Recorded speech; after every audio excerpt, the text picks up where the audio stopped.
मुझे ये बताते हुए बहुत हर्ष हो रहा है कि अब हम रेजोनेंस कोटा को लेकर आ रहे हैं आपके शहर सिरसा में।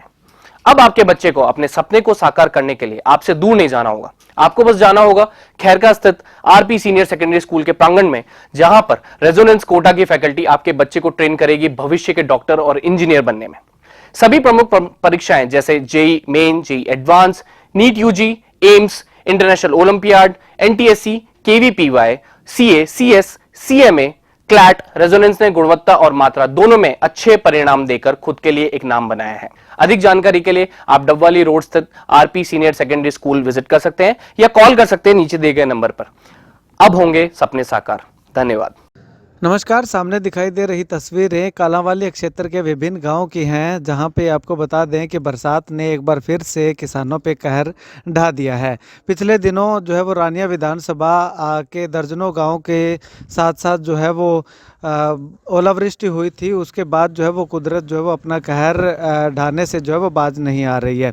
ऐसे में आज की अगर बात करें तो आज अभी 1 घंटे पहले की अगर बात करें, 2-3 बजे के लगभग की अगर बात करें तो कालांवाली विधानसभा क्षेत्र के गांव बुड्ढा भाना, नागो की बप्पा सहित जो है वो दर्जनों गांव के अंदर जो है वो काफ़ी बरसात जो है वो देखने को मिली है, जिससे देखिएगा कि फसलों में किस प्रकार से पानी जो है वो जमा हो गया, जल भराव हो गया है। तो ऐसे में ये फसलें जो है वो अब लगभग जो है वो ख़त्म होने के कगार पे जो है वो जा रही है।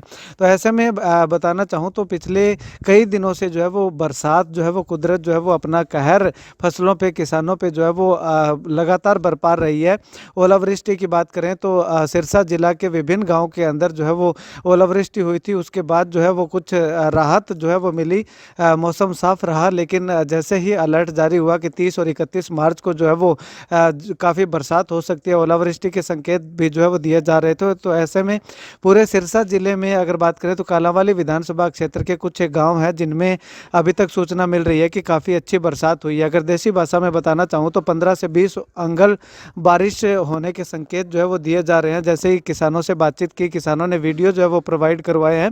देखिएगा कि किस प्रकार से बरसात जो है वो काफ़ी तेज़ बरसात जो है वो 1 घंटा 1.5 घंटा तक लगातार जो है वो बरसात होती रही। तो ऐसे में किसानों के माथे पर चिंता की लकीरें जो है वो आनी वाजिब सी बात है, क्योंकि जिस फसल को लगातार 6 महीनों से खून पसीना बहा करके जो है वो जिस खेत को सिंचा था, जिस फसल की जो है वो देखरेख की थी, जिस फसल को पकाया था, वो अब जब पक के तैयार हो चुके तो उसके बाद भगवान जो है वो इस तरह से कहर बरपा रहा है। तो किसानों के दिलों पे जो है वो क्या कुछ बीत रही होगी। इन दिनों की अगर बात करें तो जैसे ही बादल हो जाते हैं तो किसानों को चिंता सताने लगती है कि कहीं फसल उनकी ख़राब ना हो जाए। लेकिन जैसे ही बारिश आने लगती है तो किसान जो है वो काफ़ी चिंतित होते हैं कि उनकी पकी पकाई फसल जो है, जिसका अभी उन्हें लाभ मिलना था, जिसका फल मिलना था, उस समय जो है वो भगवान उन पे कहर बरपा देता है। तो किस तरह की हालत जो है वो किसान की होती होगी, वो किसान ही जान सकता है या किसान परिवार से संबंध रखने वाला ही जान सकता है। कुल मिलाकर के कहें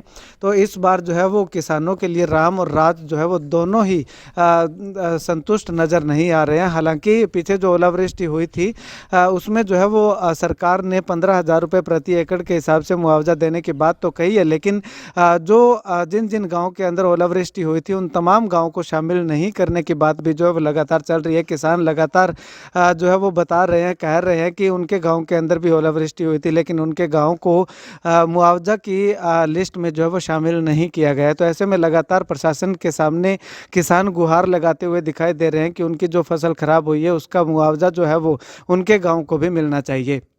खैर, ये अभी नई अपडेट है कि कालांवाली विधानसभा के कुछ गांव के अंदर जो है वो अभी काफ़ी तेज़ बरसात हुई है, जिससे कि फसलों को काफ़ी ज़्यादा नुकसान हुआ है। फसलों के अंदर पानी जो है वो काफ़ी खड़ा हो गया है, जल भराव हो गया है। तो ऐसे में इन तमाम किसानों ने भी एक ही मांग की है कि उनका भी जो है वो स्पेशल गिरदावरी करवा करके उनको भी जो है वो सरकार के द्वारा कुछ मुआवजा राशि दी जानी चाहिए। खैर, आने वाले समय में क्या सरकार इस पर कोई कदम उठाती है, क्या प्रशासन जो है वो इनको खराबे की लिस्ट के अंदर शामिल करता है, या फिर ये किसान यूं ही अपनी आवाज़ लगातार उठाने को मजबूर रहेंगे और अपने जो खराब फसल का मुआवजा मांगते हुए दिखाई देंगे, वो आने वाला वक्त बताएगा। खैर आप भी बताइएगा आप कौन से इलाके से कौन से गांव से इस वीडियो को देख रहे हैं और आपके यहाँ पे कितनी बरसात हुई है वो भी कमेंट सेक्शन में कमेंट करके ज़रूर बताइएगा। अगर आपके यहाँ ज़्यादा नुकसान हुआ है और आपके गांव को मुआवजा राशि देने की श्रेणी के अंदर शामिल नहीं किया गया है तो आप हमें कॉल करके बता सकते हैं। हम आपकी आवाज़ को सरकार तक प्रशासन तक पहुँचाने का काम करेंगे।